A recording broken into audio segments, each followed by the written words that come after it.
So welcome to Self-Concept Part 2. So last time we talked a lot about the idea of a self-schema, the idea of being able to understand how other people think about us and how the other people's impressions or evaluations of us can affect the way that we understand our own self-concept. So with this in mind, we want to talk a little bit about self-presentation, because it turns out that if we understand that other people are making a judgment about us, and we try and understand what they're thinking about us, we can actually change the way that we present ourselves. So we might appear to be different in terms of maybe personality or traits or whatever it happens to be in different situations. One good example of this is a concept called self-monitoring. Self-monitoring is a characteristic that some people have more of and some people have less of.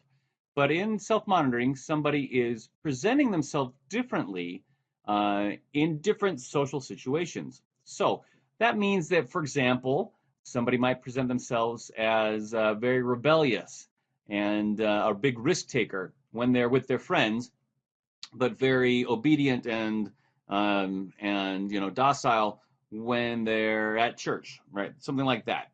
In self-monitoring, people who are high in self-monitoring tend to monitor the way that they are behaving to present themselves differently in different social situations. People tend to be a little higher or lower in their own self-monitoring. Some people are low self-monitors, some people are high self-monitors. But this, you should really think about it as someone who's high in self-monitoring almost changes their personality to be different in different situations. We need to talk about self-esteem. So answer this question for me. Do you have a high self-esteem? Now, when you ask this question to people, generally you're going to have mostly positive results. Generally, 50% or more are going to be agreeing with the statement, at least someone agreeing with the statement that they have a high self-esteem. And then some people don't. So it's interesting that as humans, not only do we have a concept of ourselves that can be influenced by other things, but we also have the evaluation of ourselves, right? The evaluation of our own self-concept. Do we esteem ourselves? Now, notice how that's different than having a self-concept. The self-concept is just, here are the beliefs, what I think about myself, right? It doesn't mean, here's my evaluation of whether or not that's good or bad, okay? It's slightly different. So your concept is just the facts, and then the self-esteem has to do with whether or not you like that concept of the self that you have. Well, how does self-esteem exist? There's a lot of different theories about how self-esteem is influenced by different situations. So let's talk about the attitude to yourself. Self-esteem we're going to define as the self-evaluation made by each individual. It's your attitude toward yourself. Okay, remember, attitudes are evaluations of objects. So your self-esteem is your evaluation of yourself as the object. Not possible if you don't have that idea of metacognition. Man, it's just fascinating that we can even do this. Anyway, self-esteem. So that's the definition we're going with. Why? Why do we have self-esteem and how does it work? Well, one idea of self-esteem is that self-esteem has a function to indicate how well we are doing in a social situation. Humans are very social creatures. In fact, one theory is a sociometer theory. So this is Leary and his colleagues who have this sociometer theory. And the sociometer theory says that your self-esteem is just the quality of your relationships. Let me say that again. The sociometer theory says that your self-esteem is really just the quality of your relationships. If you have high quality relationships, you have a higher self-esteem. If you have low quality relationships, you have a low self-esteem, because the way that you interact with people is so important for your functioning and for the survival of the species. And what that's saying then is you would need to evaluate how well you're doing so that you can see how you fit in the group. That would then contribute to your self-esteem. Now, not everybody believes that your self-esteem is just the quality of your relationships. And I'm not saying that you should feel bad about yourself just because you have poor relationship quality. There's other factors involved. But certainly the influence of other people has a big effect on the way we esteem ourselves.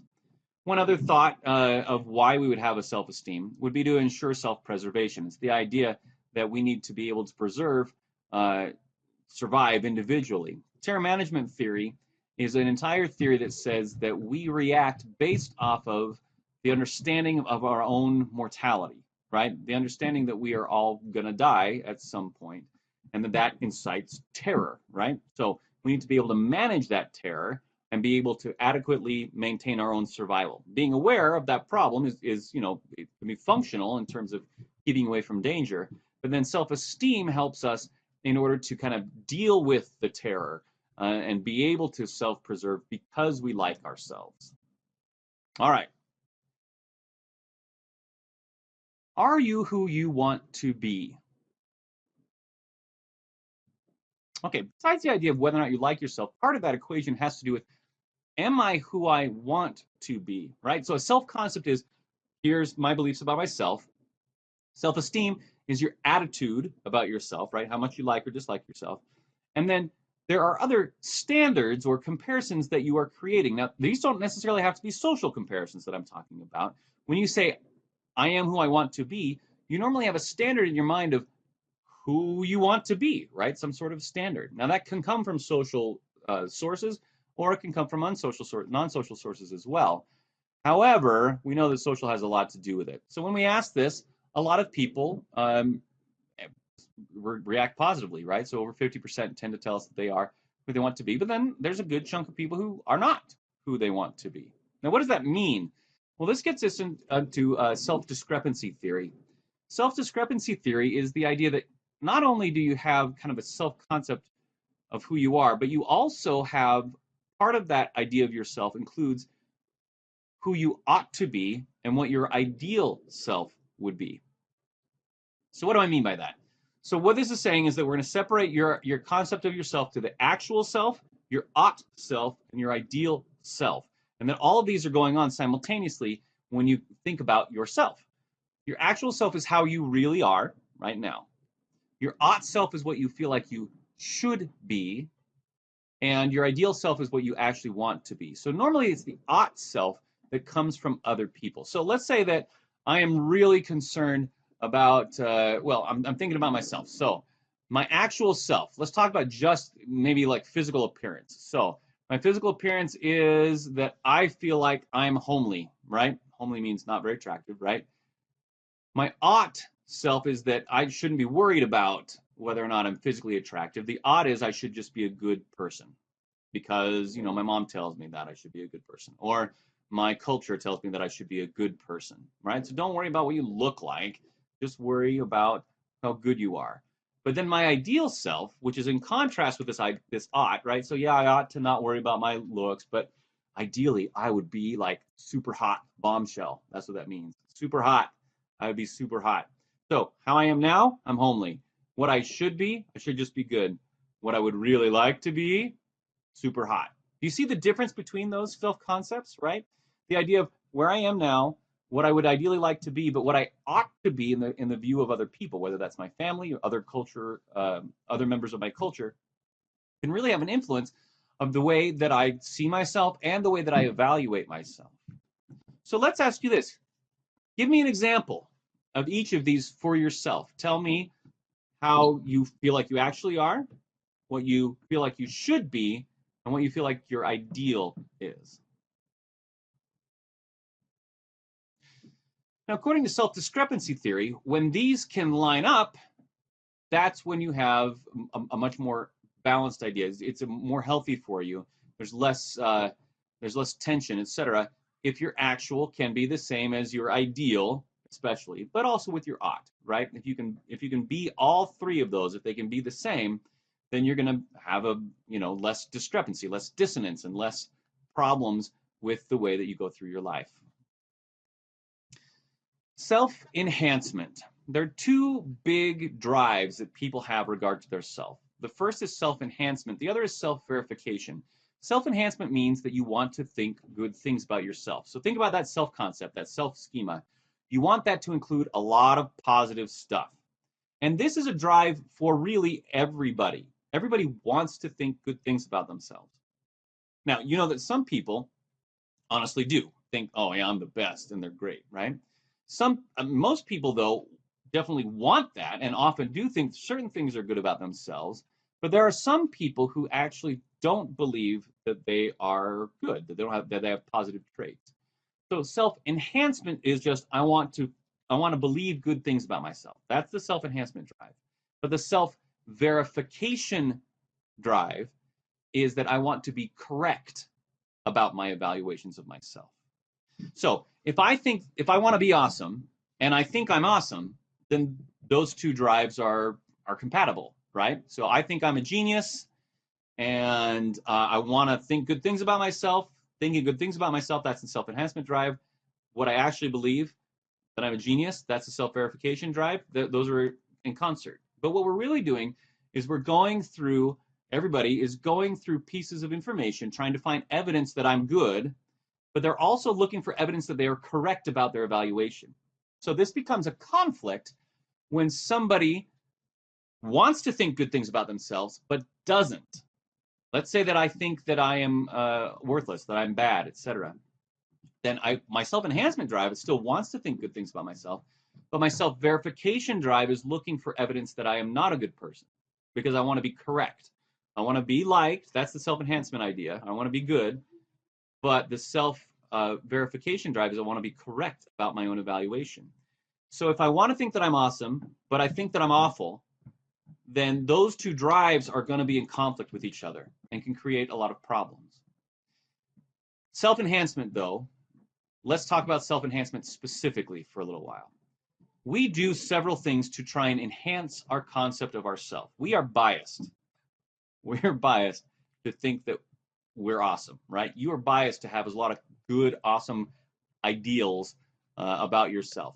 So the first thing is a self-serving bias, and we will talk about this a little bit more later on. But this is the idea that when we look at why stuff happens, why behaviors or why events happen to us, we are biased. If good things happen to us, we think it's because of our internal reasons, because of our personality, our characteristics, our dispositions. But if bad things happen to us, we often think that that is because of outside reasons. So for example, let's say that a good thing happens to you. You get an A+ on the exam. Why did you get an A+? Because I'm a genius. That's why. Okay, that would be an internal reason why, a personality. Why? Because I'm a genius. That's just who I am. However, let's say you fail the exam. Why did you fail the exam? Oh, it wasn't my fault. Dr. Curtis, he's evil. No one could pass that exam. The dude behind me was like coughing and stuff, so I couldn't concentrate. So it wasn't my fault. It was a situation that I was in. We are biased to think well of ourselves by having good things be attributed to our internal self, right? Who we are, bad things attributed to our external situation.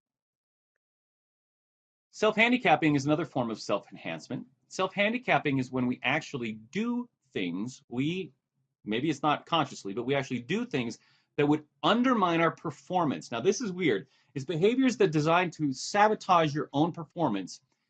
The reason why is so that you can have an excuse in case you fail. Now, remember, in self-serving bias, if I fail, I'm going to blame it on outside things, right?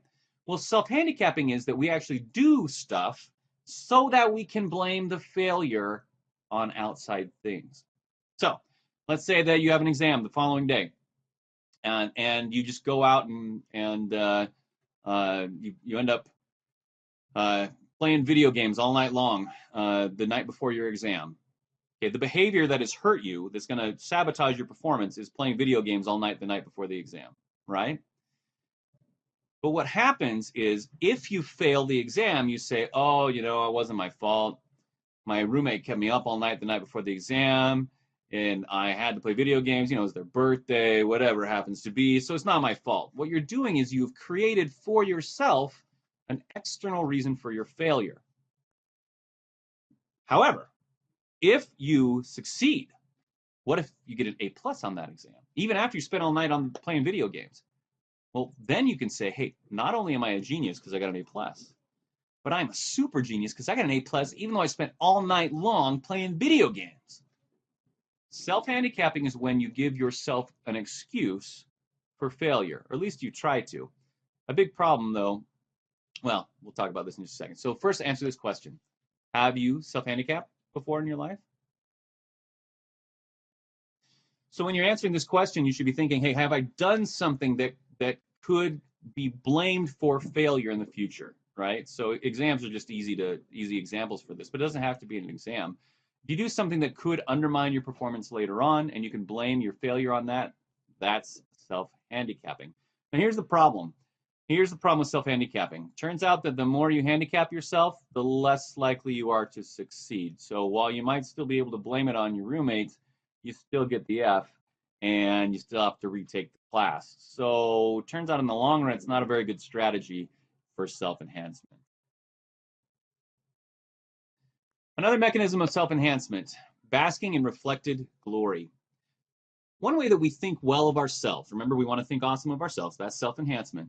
One way we do that is by basking in reflected glory. What that means is that you associate yourself with positive groups or others, right? So for example, if your basketball team wins a national championship, you would bask in the reflected glory, right? You didn't do any, well, maybe you're on the basketball team. Good for you if you are. But let's say that you're not on the basketball team.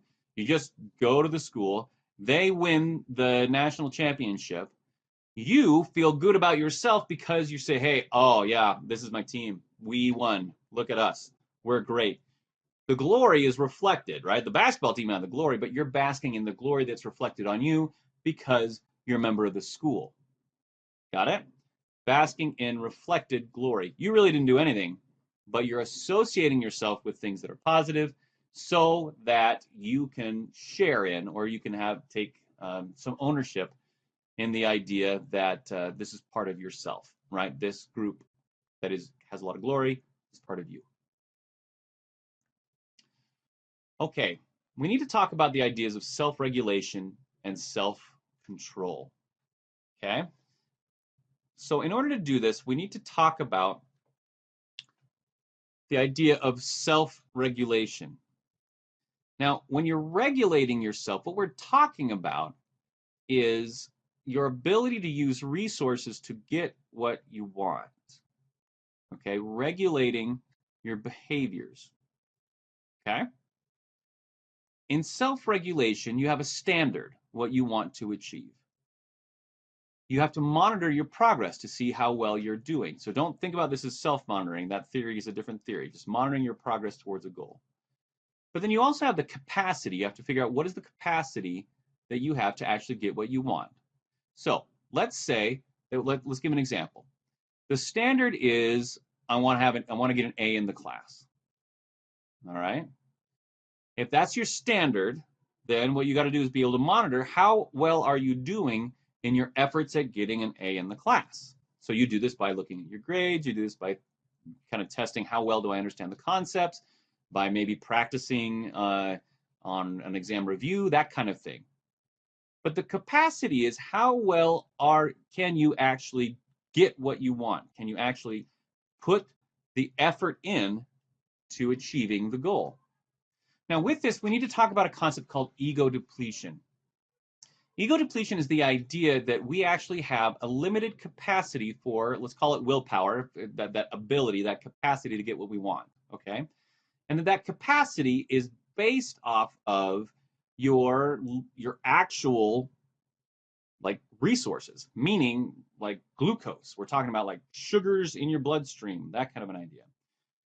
Ego depletion is based off of theories by Roy Baumeister, who, by the way, he's a rock star in social psychology. But he has a theory that if people have literal capacity, like actual, like more sugar in their bloodstream, they have more ability to get what they want, right? To take care, regulate their resources, and achieve their standards, achieve their goals. Now, what we're going to do is we're going to watch a video about ego depletion. And one of the reasons why we're going to watch this is not only because it describes what it is, but also because it describes one of the main things with the replication crisis. Ego depletion is like the poster child for problems with replication, and has been one that's really been under heat in being able to replicate their findings. So let's go ahead and watch this video now. So in that video, you saw that what ego depletion is. It's the idea that you actually have capacity, and in this case in the form of like blood sugar, to get to be able to put your resources to what you need and want, right? And you also saw some of the problems that might have happened in terms of replicating those thoughts. Well, besides ego depletion, there's several other theories that we are going to talk about that are having trouble replicating based off the replication crisis. These include stereotype threat and the facial feedback hypothesis, and others as well. So I want you to keep in mind that we are still working as a science to make sure that we can replicate and have confidence in the theories that we are demonstrating. All right, back to mechanisms of self-enhancement. One last one, this is a review that we use to make ourselves feel better about ourselves, is downward social comparison. So if you want to feel like you're better, more attractive, more capable, etc., well, one of the easiest ways is just compare yourself to someone or a group of people who you know are a lot lower on that factor. So if I'm going to compare myself, if I'm going to see how successful I am, I don't compare myself to the people who have great storied careers and are winning Nobel Prizes. You compare yourself to the people from high school who who are still doing very menial jobs, that kind of thing, right? Now, whether it's kind is a separate issue, right? But it does help you feel better about yourself. If better about yourself means create a belief that you are better than you had thought before. All right, that is it for this part. Thanks, everybody.